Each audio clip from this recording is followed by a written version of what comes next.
В оккупированном Крыму продолжаются заседания по делу Ахтема Чийгоза. В сентябре они будут проводиться 3 раза в неделю. Сегодня суд вновь отклонил ходатайство защиты о допуске Чийгоза в зал заседаний. Допросили очередного свидетеля, бывшего украинского силовика. Он заявил о том, что Аксенов является одним из руководителей, являлся в тот момент ополчения, так называемого, и сказал, что кидали палки, был слезоточивый газ, назвал организаторами массовых беспорядков неких лидеров правого сектора, которые с флагом правого сектора присутствовали. Были организующие лица славянской внешности, которые управляли людскими массами.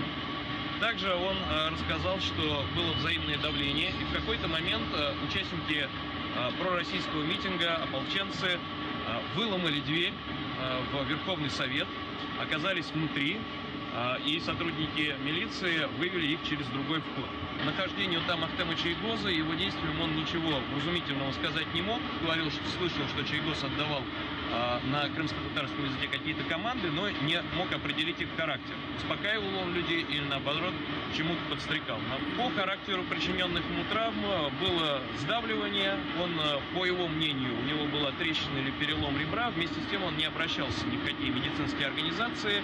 Несколько дней провел дома. Также он не обращался в правоохранительные органы, а фигурантом этого дела стал после просьбы Аксенова стать потерпевшим по этому делу. Ахтема Чийгоза задержали в январе прошлого года за участие в митинге в поддержку территориальной целостности Украины. Оккупационные власти Крыма обвиняют его в организациях массовых беспорядков. Ему грозит до 15 лет заключения.